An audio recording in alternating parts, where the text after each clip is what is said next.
Nageenya badhaadha hordoftoota waabee miidiyaa odeeffannoo August 17 2021 kan guyyaa kibxataa qabnu saniin ga'a.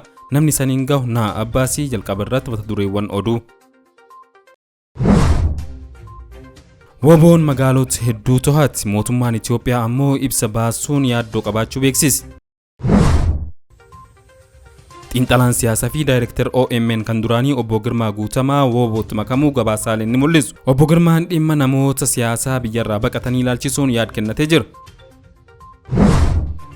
Odeeffannoon keenya kan biraa ammoo mootummaan naannoo Amaaraa dirqamaan Oromoo Walloo gara waraanaatti oofaa jira jedhamee jira. Odeeffannoowwan keenya yeroo yerootti akka isin gahu chaanaalii keenya subscribe godhuu hin dagatina saniin jecha amma odeeffannoo keenya bal'inaan isin dhiyeessuuf dabala. Waraanni bilisummaa Oromoo yookaan Woboon magaalaalee hedduu to'atti, mootummaan Itoophiyaa ammoo ibsa yaaddoo qabbaase. Waraanni bilisummaa Oromoo sochii waraan gaggeessaa jiruun magaalaalee hedduu qabataa jiraachuun baramee jira. Kunis tarkaanfii jajjaba duul waraan addaan gaggeessaa jiraachuu Woboon erga ibseen booda kan dhagahamedha.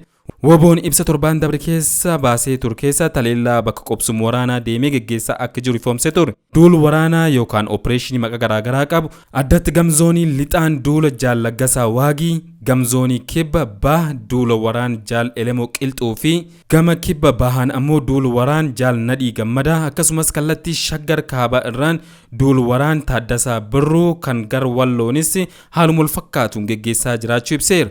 Ajajaan olaanaan waraan bilisummaa Oromoo Kumsaa Dirribaa yookaan ammoo Jaalmarroon duul waraanaa yeroo gabaabaa gidduutti injifannoo argamsiisuuf bifa addaan eeggalamee akka jiru ibsi.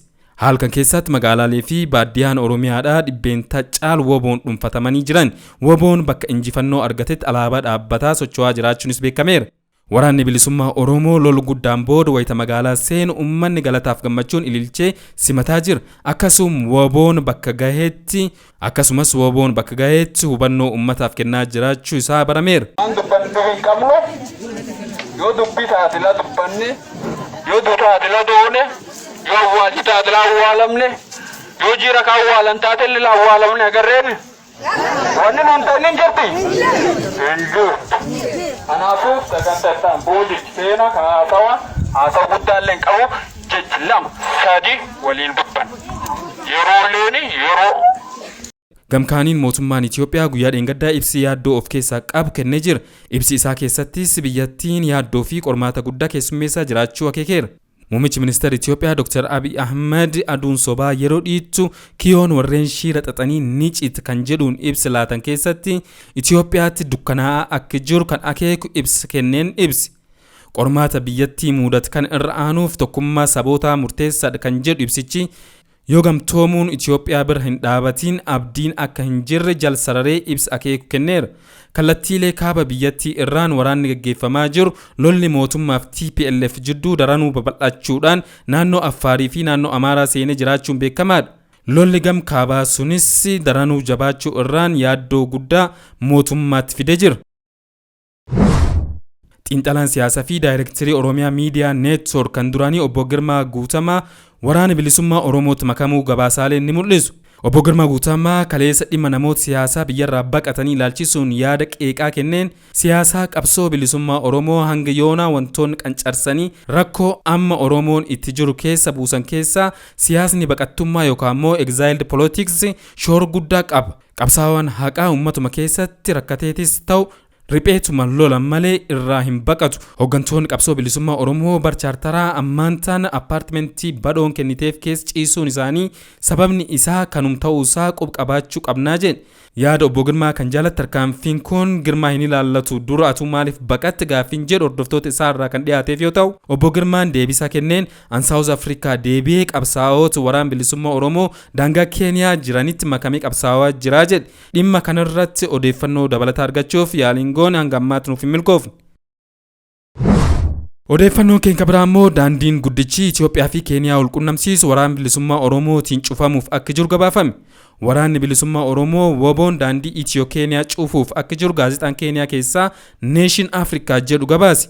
Akka gabaasichaatti Woboon daandii Keeniyaa fi Itoophiyaa wal qunnamsiisu cufuuf akka jiru ibseera. Daandiin kun barkan keessa kan baname yoo ta'u kunis bakka muummeen ministeera Itoophiyaa Dr. Abiy Ahmed fi pirezidaantiin Keeniyaa Uhuruun argamanitti kan eebbifame ture.